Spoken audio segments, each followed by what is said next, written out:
Assalamualaikum warahmatullahi wabarakatuh. Perkenalkan, nama saya Tri Anissa dengan NIM 210306027 dari Peternakan C, Fakultas Pertanian Universitas Sumatera Utara.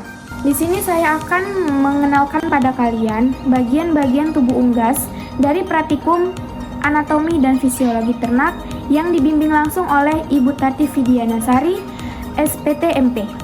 Di sini saya menggunakan unggas itik atau dikenal sebagai Anas platyrhynchos domesticus sebagai sampel yang akan kita amati kali ini. Baiklah, sekarang saya akan menjelaskan bagian-bagian tubuh pada tunggas ini.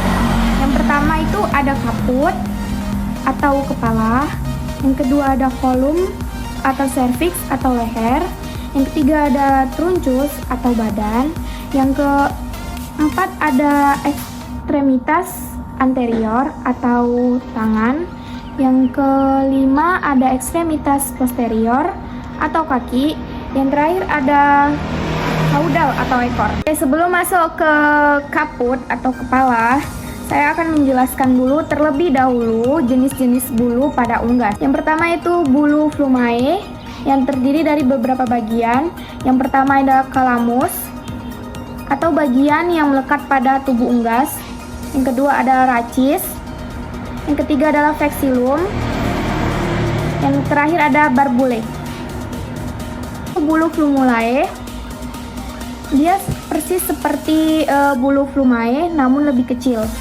Dia memiliki calamus yang kecil dan vexillum dan rachis yang kecil dan barbule yang lebih kecil juga.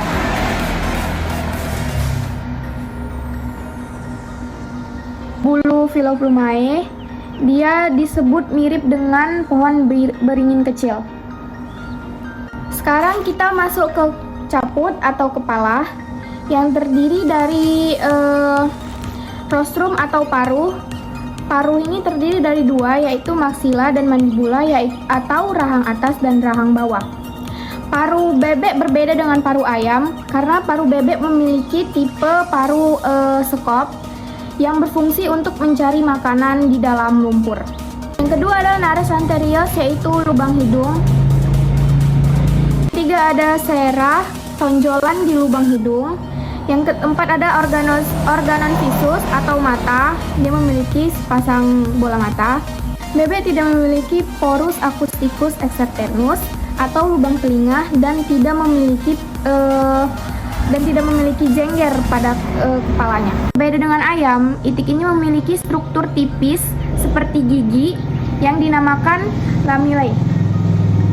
Dia terdapat di sekitar rahang pinggirannya.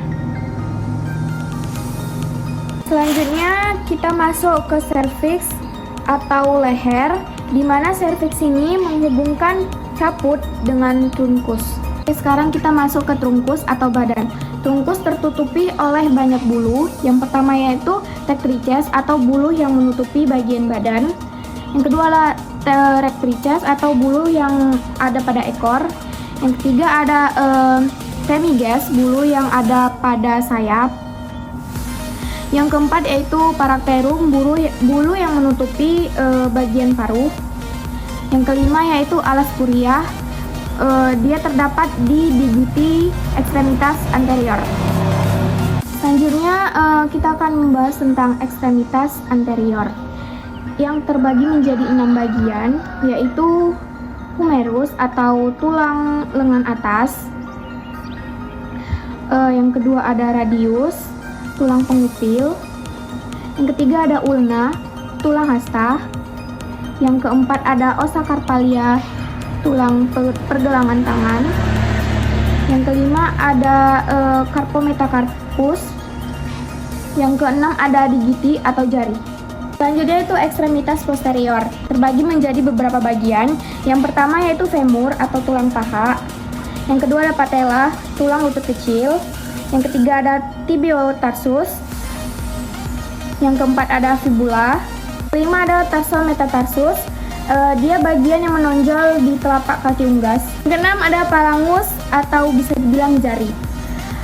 Berbeda dengan ayam, jari-jari pada itik ini memiliki selaput yang berfungsi untuk berenang dan membantunya berjalan di atas air untuk mencari makan di dalam air. Selanjutnya kita masuk ke sistem pencernaan pada unggas, yaitu itik. Yang pertama yaitu cavum oris atau mulut. Yang kedua ada esophagus atau kerongkongan. Yang ketiga ada crop.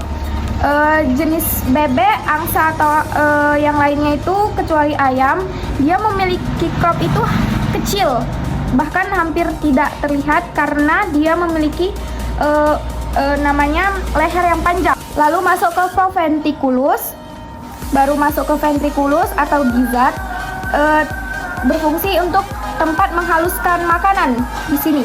Baru masuk ke intestinum tenue atau usus halus. Usus halus ini terbagi menjadi 3. Yang pertama yaitu duodenum. Ini duodenum. Baru masuk ke jejunum. Baru masuk ke ileum.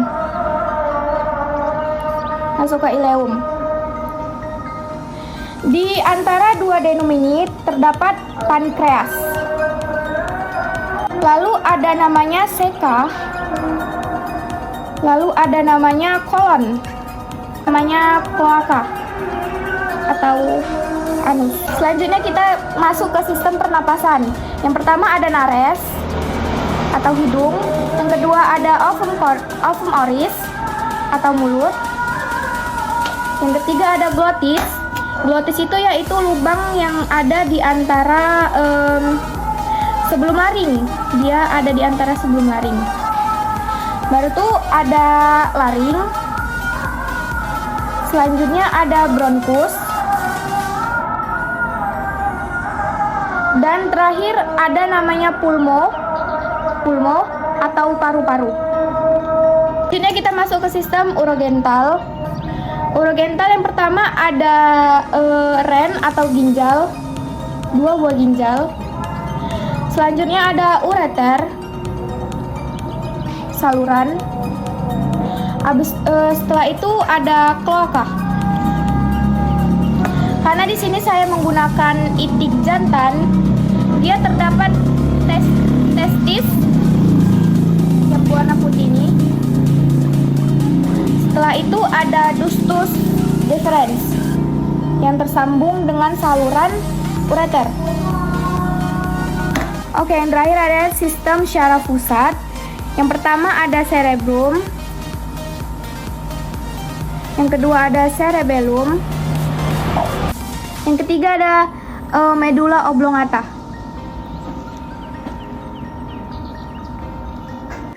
Dan yang terakhir ada medulla spinal, yaitu sumsum tulang belakang. Sekian dari video penjelasan saya, kurang lebih mohon maaf. Wabillahi taufiq wal hidayah. Assalamualaikum warahmatullahi wabarakatuh.